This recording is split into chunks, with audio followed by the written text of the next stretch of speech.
Assalamualaikum warahmatullahi wabarakatuh.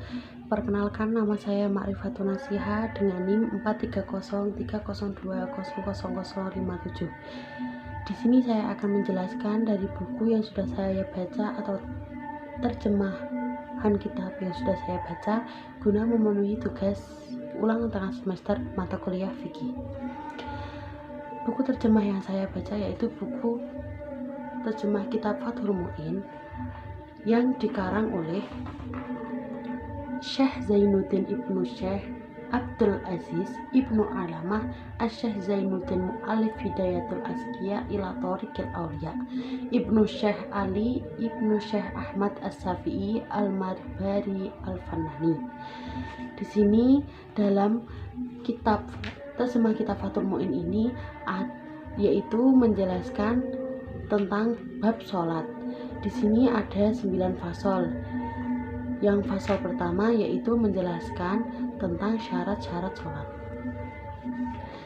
Syarat-syarat sholat, dari syarat sendiri secara istilah yaitu sesuatu tempat tergantung sahnya sholat namun bukan merupakan bagiannya. Pembahasan syarat lebih sesuai didahulukan daripada pembahasan rukun, sebab syarat wajib dipenuhi dahulu sebelum sholat dan tetap terpenuhi selama sholat. Syarat sholat yang pertama yaitu suci dari hadas dan junub. Kemudian syarat sholat yang kedua yaitu suci badannya, suci pakaiannya, dan suci tempatnya. Kemudian syarat sholat yang ketiga yaitu menutup bagian badan mulai pusat hingga lutut. Syarat sholat yang keempat yaitu mengetahui bahwa waktu sholat telah tiba. Syarat sholat yang kelima yaitu dada menghadap ke kiblat. Dan syarat sholat yang keenam yaitu mengetahui kefarduan sholat. Kemudian fasal yang kedua yaitu tentang sifat-sifat sholat. Rukun sholat di sini ada 14. Yang pertama niat, kedua takbiratul ihram, yang ketiga berdiri, yang keempat membaca Al-Fatihah di setiap rakaatnya, yang kelima ruku', yang keenam i'tidal, yang ketujuh sujud 2 kali, yang ke-8 duduk di antara 2 sujud, yang ke-9 yaitu tumakninah. Tumakninah ini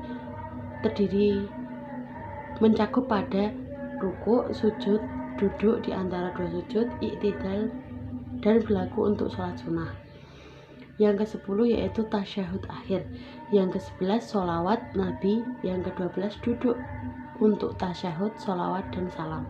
Yang ke-13 yaitu mengucap salam pertama. Dan yang ke-14 yaitu tertib. Kemudian pasal yang ketiga yaitu tentang sunnah-sunnah akad pada sholat dan hukum sujud sahwi. Sujud sahwi dilakukan karena meninggalkan satu sunnah akad, sekalipun dengan sengaja ditinggalkan. Kalau sujud itu dilakukannya karena meninggalkan selain sunnah akad padahal ia mengetahui dan sengaja, maka batallah sholat tersebut. Kemudian yang termasuk sunnah akad yaitu tasyahud awal. Yang kedua duduk tasyahud awal. Yang ketiga kunut rotib atau meninggalkan sebagian doanya.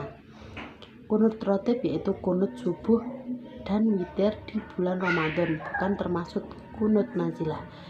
Yang keempat yaitu berdiri pada kunut.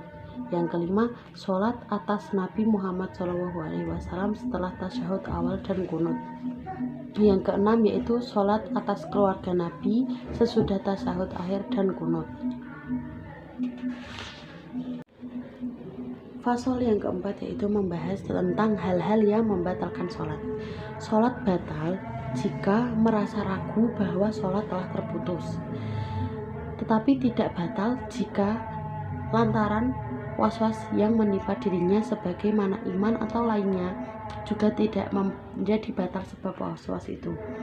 Sholat menjadi batal sebab banyak berbuat selain perbuatan sholat. Sholat menjadi batal sebab suatu pembatal puasa telah masuk ke dalam perut sekalipun hanya sedikit. dan sebab banyak-banyak makan dengan lupa, sekalipun hal ini tidak dapat membatalkan puasa. Sholat menjadi batal sebab sengaja menambahkan rukun fi'li sedang tidak dalam keadaan bermakmum. Misalnya menambah rukuk atau sujud sekalipun tidak dengan tumakninah di dalamnya. Yang terakhir, sholat menjadi batal sebab yakin atau mengira terhadap fardu sholat sebagai sunnah karena mempermainkan hukum. Mungkin hanya itu yang bisa saya sampaikan dari terjemahan Fathul Mu'in yang sudah saya baca. Apabila banyak kesalahan dan kekurangan, entah tutur kata atau perlakuan saya mohon maaf yang sebesar-besarnya. Sekian, wassalamualaikum warahmatullahi wabarakatuh.